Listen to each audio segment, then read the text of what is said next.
有時候唔想整肉，覺得要從生肉開始整好麻煩，我就會偷懶用牛丸嚟煮嘢食。而且只要牛丸買得啱，買到爆汁又好食嘅，根本煮咩都超正。今次會分享5款牛丸做主角嘅食譜，有串燒、湯、蒸飯，真係包羅萬有。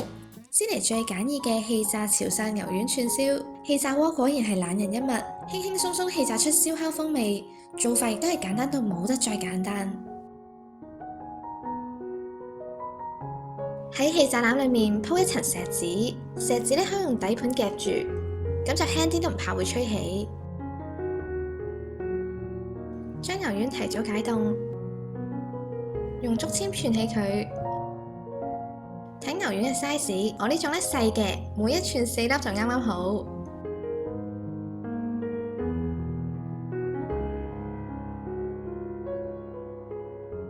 用鉸剪輕輕喺牛丸度剪一個十字，可以熱得更加透，沈粉嘅時候都會更加入味。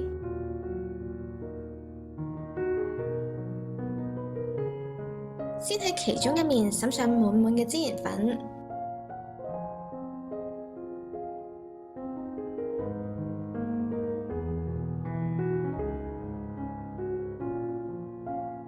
氣炸180度10分鐘。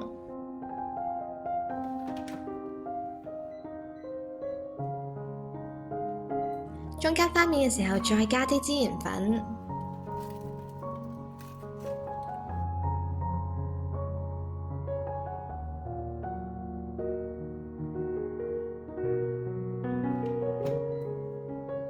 就完成啦。比起用水煮同煎，氣炸都係一個好好嘅方法。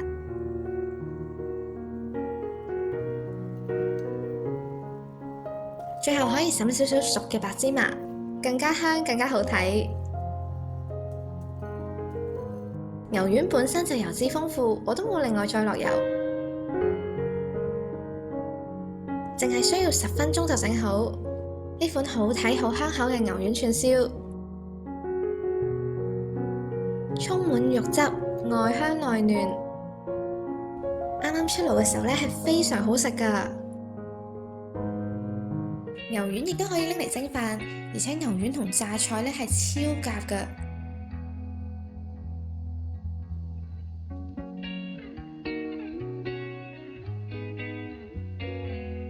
將牛丸拎出嚟放埋一邊輕輕解凍，煲定一壺滾水，喺蒸碗度加1細杯米，將米洗乾淨之後再瀝乾水。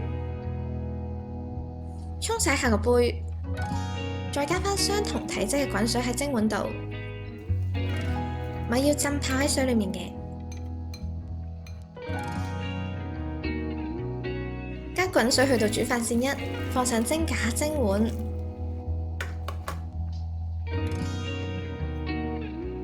撳蒸煮鍵先蒸14分鐘。差唔多得嘅時候，將牛丸洗乾淨佢。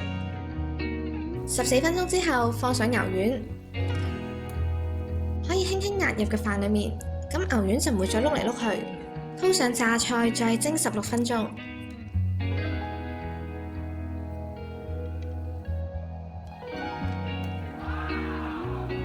最後撒啲蔥花裝飾，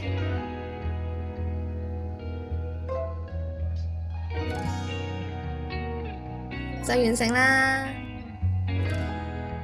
利用現成材料整嘅一碗蒸飯，味道超正。牛丸彈牙多汁，榨菜爽脆，飯嘅口感亦都非常好。唔使廚藝都可以輕鬆煮好，無論係當午餐定晚餐都好唔錯㗎。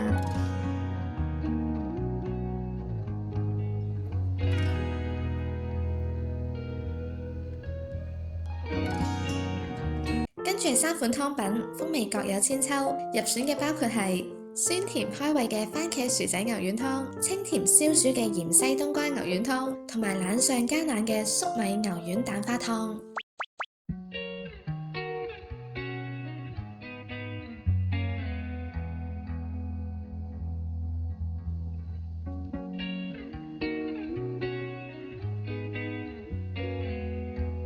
準備2片薑，將將番茄洗乾淨，切走個丁，再切成細嚿。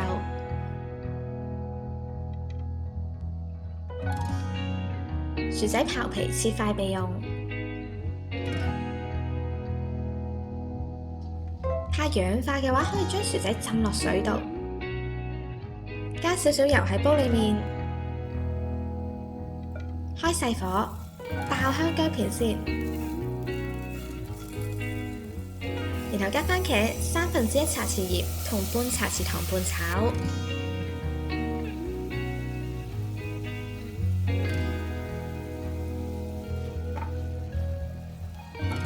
番茄慢慢變軟出水之後，放埋薯仔，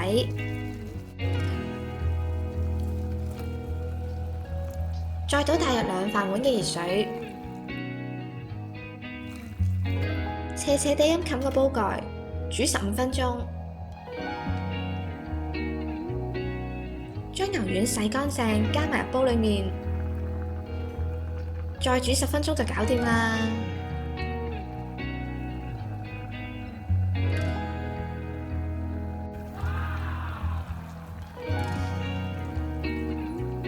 一煲到底，有牛丸，有薯仔，有番茄，營養美味，酸甜又可口。薯仔煮到好綿圓，單食呢一碗已經可以當一餐，非常方便迅速，係好正嘅懶人滾湯啊！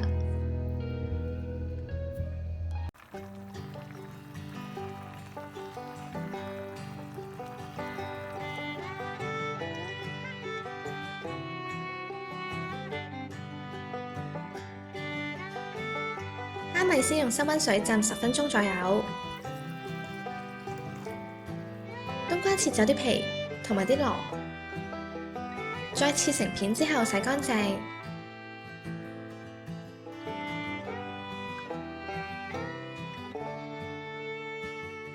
切到好似咁樣骨排嘅，亦都要一片薑。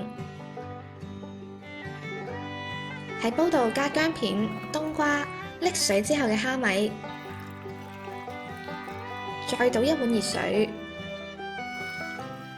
然後冚下蓋，開細火煮8分鐘，跟住放埋洗乾淨嘅牛丸，再煮8分鐘。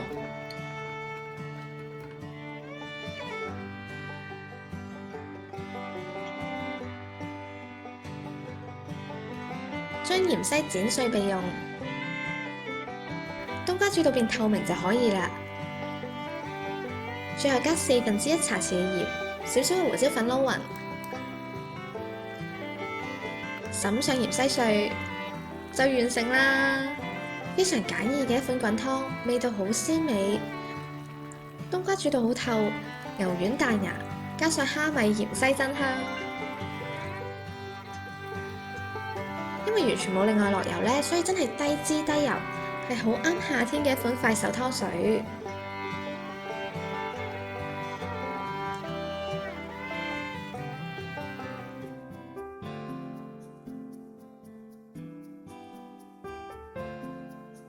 將粟米蓉倒入煲裡面，再加大半盒嘅水。將邊邊嘅粟米蓉都刮乾淨佢，唔好浪費。倒埋入煲裡面，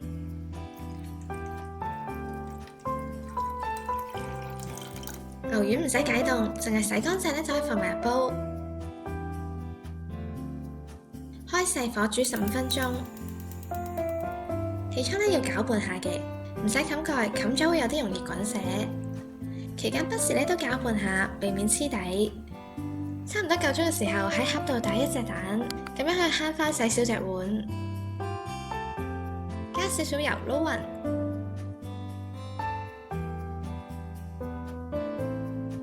，15分鐘之後熄火，將蛋液倒入煲裡面，等20秒，用湯殼或十字解開啲蛋花。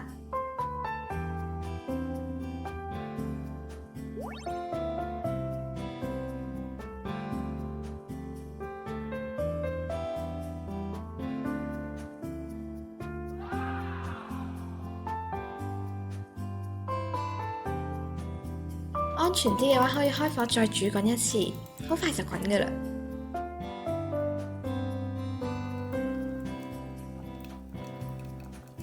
呢煲大約有3碗左右嘅份量。最後按個人喜好可以加啲蔥花、黑胡椒粉等等，